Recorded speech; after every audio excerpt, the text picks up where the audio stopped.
Você já ouviu falar da Santa Teresinha brasileira? O nome dela é Teresinha Setúbal. E nesse vídeo você vai descobrir a belíssima história desta pequena brasileira paulista e que nos dá um grande exemplo de sofrimento, de amor à cruz e devoção a Nosso Senhor Jesus Cristo. Acompanhe esse vídeo até o final.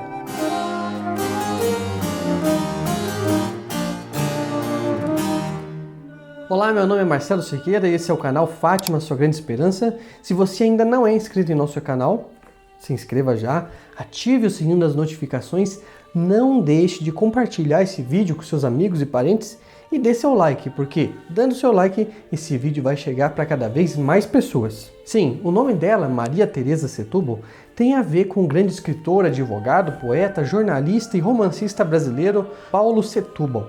Ele foi membro da Academia Brasileira de Letras e, portanto, um grande nome da nossa cultura. Mas hoje nós vamos ver o caso da filha dele, que morreu em odor de santidade, e ela também contribuiu para a salvação e pela conversão do pai.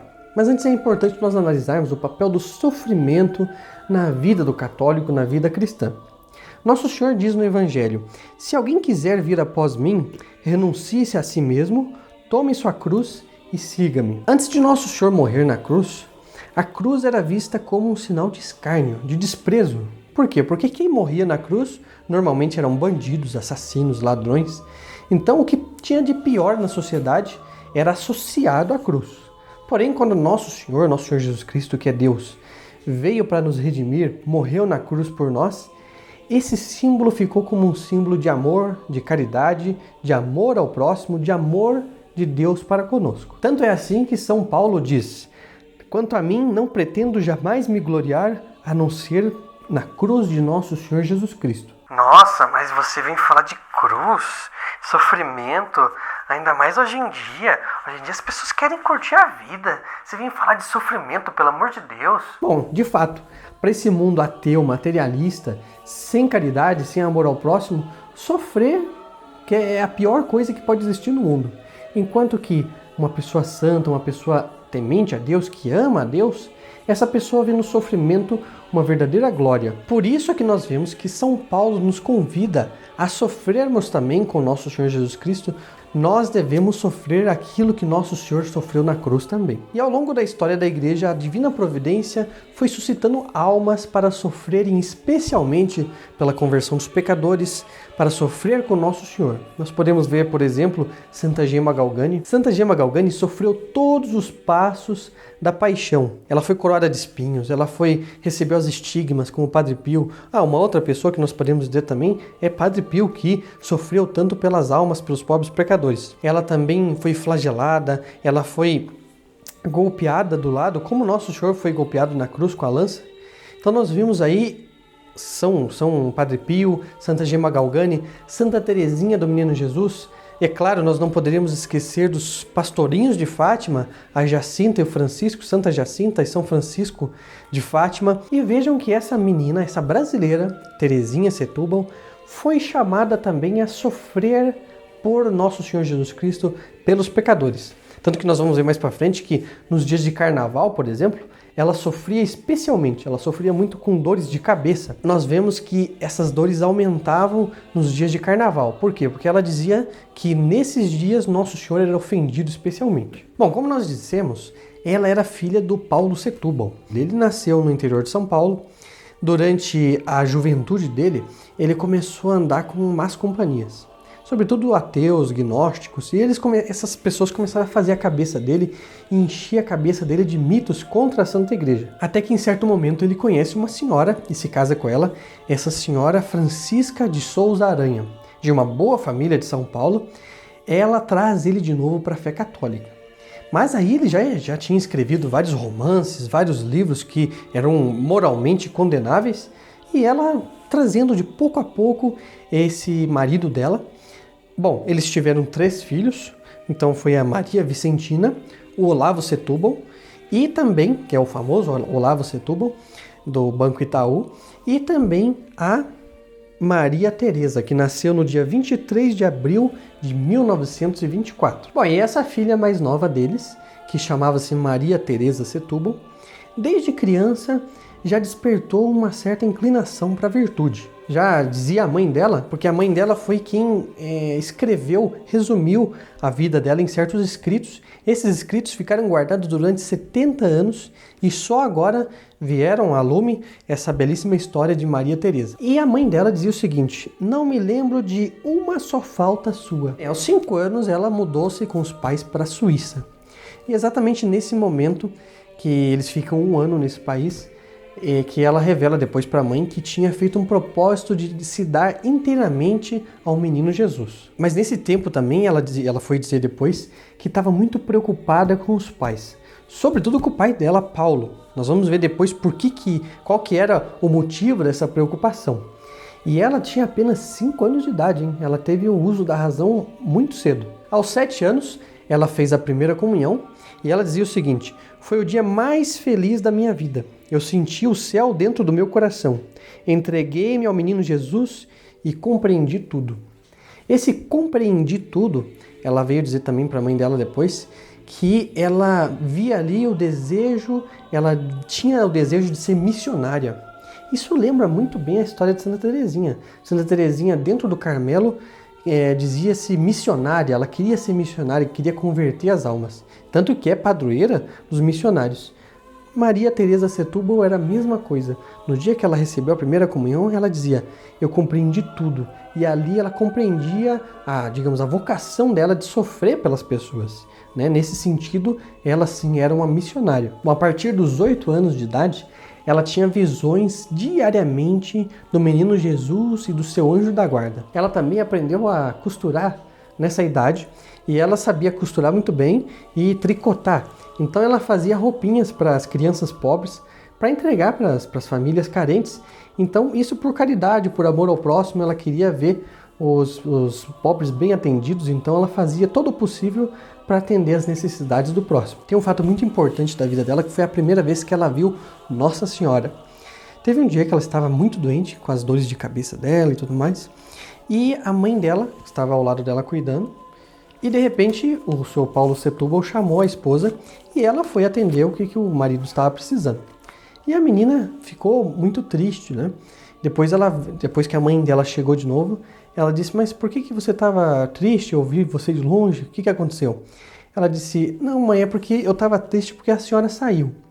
Mas logo depois Nossa Senhora veio, sentou no seu lugar e colocou a minha cabeça no colo dela. E aí eu descansei no colo de Nossa Senhora, eu peguei no sono.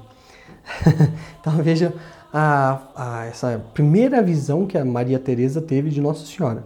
Essa que foi a primeira de muitas outras visões de Nossa Senhora para essa menina. Bom, e tem um episódio muito importante que envolve ela, mas sobretudo o pai dela, o Paulo Setúbal, que está contido nesse livro aqui, que é o Confiteor, né? Um livro muito importante na literatura brasileira, que é justamente a confissão, né?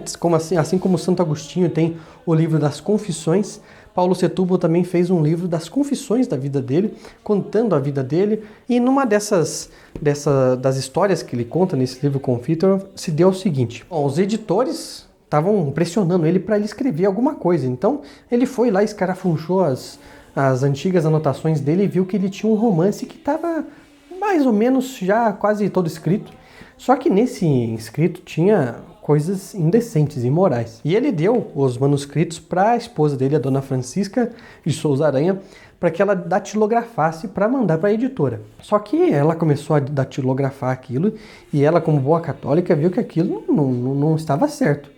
E também ele tinha se convertido. Ela disse: olha, não é bom que você publique esse livro aqui, porque você se converteu, uma coisa dessa é horrível. E bom, ele ficou meio assim, depois foi consultar um padre. Chegou o padre e disse: ó, padre, aqui está esse livro, o que o senhor acha? Eu posso publicá-lo ou não? E o padre disse a mesma coisa: não, você como católico não pode publicar esse livro. Então ele saiu da igreja e pensou o seguinte: bom, católico é uma coisa, mas carola não. O que quer dizer carola? Carola é uma pessoa boba, é um católico assim, todo bobo, que se deixa levar por todos. Até que certo dia, ele estava com os escritos, estava indo na editora, mas ele ouviu de manhã os sinos da igreja. Então aquilo atraiu muito a atenção dele. Ele: puxa, que sinos bonitos. acho que eu vou na missa. Então ele se sentiu muito atraído àquilo e foi na missa. Confessou, comungou.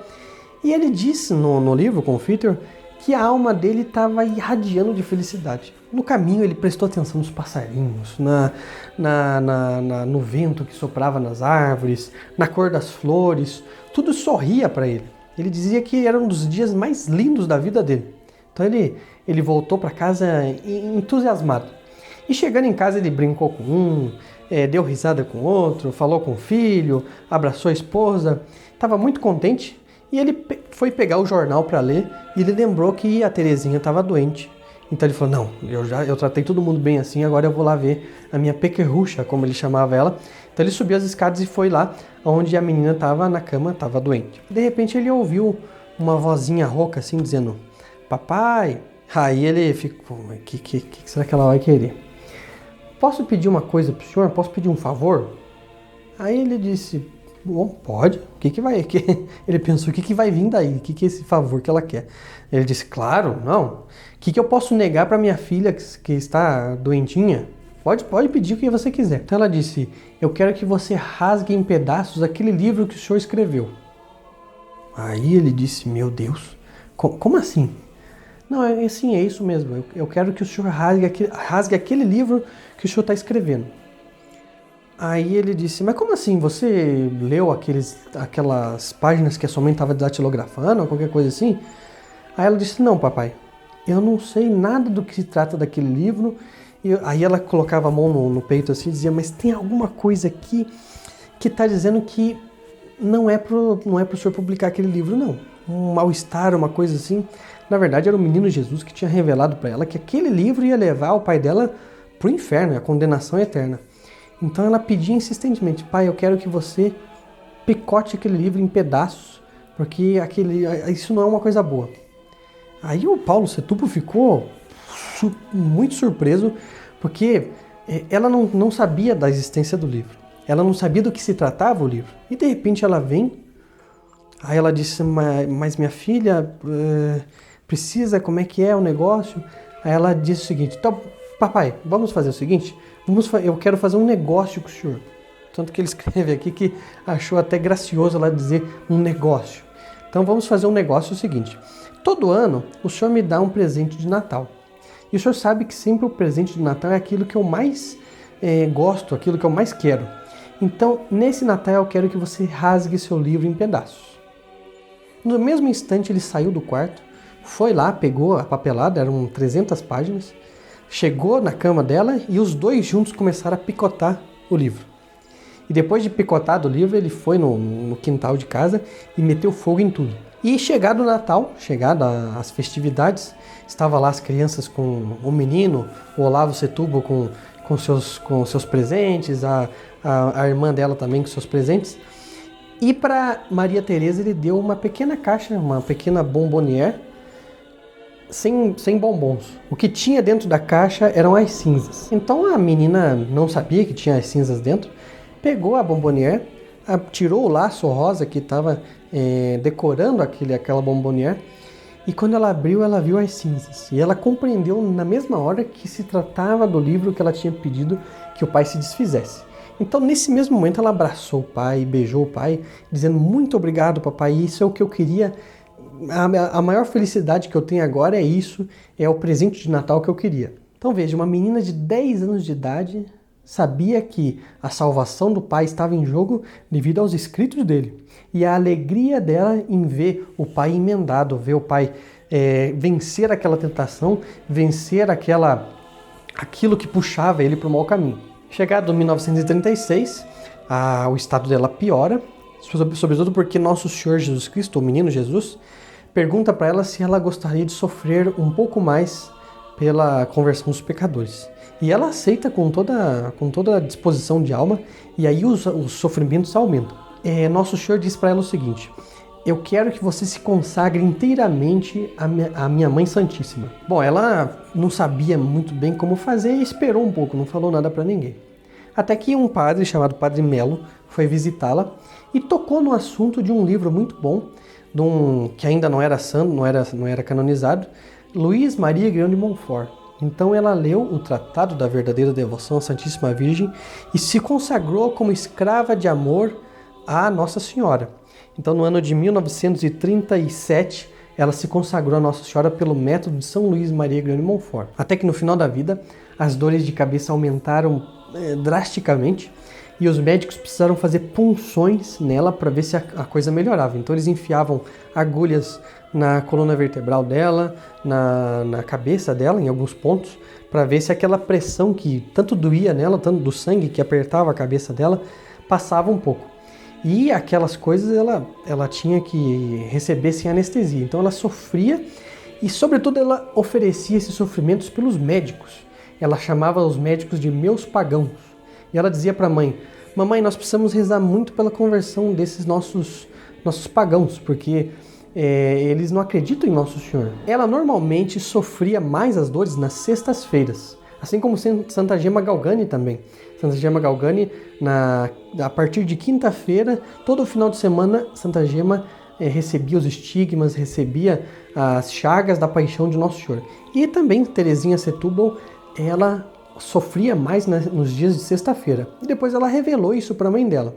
Aliás, um ponto importante é que ela de início ela não revelou nada de que via o menino Jesus, de que via o anjo, de que via Nossa Senhora, até que em um certo momento o menino Jesus deu ordem de ela dizer tudo aquilo para a mãe dela. Então a partir daí sim, e aí que graças a Deus nós temos os escritos da Dona Francisca de Souza Aranha sobre a vida dessa menina. Mas então, nas sextas-feiras ela sofria mais. E até que num dia de sábado, ela estava sofrendo as mesmas dores, aquela mesma intensidade que ela sofria nas sextas-feiras. Então a mãe dela chegou e disse: mas minha filha, não era só na sexta-feira? Ela disse: mas mamãe, hoje é por Nossa Senhora. E tinha um sorriso nos lábios. Também um ponto importante para mostrar a despretensão dela, a falta absoluta de vaidade. Um dia ela disse para a mãe, já no final da vida, que ela não sabia a cor dos olhos dela e não sabia como era a fisionomia dela, porque ela nunca tinha se olhado no espelho, para que não alimentasse a vaidade na sua alma. Ela veio a falecer no dia 31 de outubro de 1938, às 10 horas da manhã, dessa doença misteriosa que nenhum médico sabia dizer. No final da vida ela não podia receber nem líquidos, nem alimentos, então os médicos diziam: puxa, mas essa menina vai morrer de fome nas nossas mãos? Então Nosso Senhor chamou essa alma especialmente para sofrer com ele, para sofrer pela salvação dos pecadores, sofrer pelos médicos que tratavam dela, mas também para sofrer pelo pai dela, tanto que ele conta aqui em Confiteor, na obra dele, essa conversão magnífica que ele teve, e ele morreu muito bem com o conforto da Santa Igreja. Se você tem algum comentário sobre esse vídeo, se você tem alguma pergunta sobre esse vídeo, eu peço que você coloque aqui nos comentários.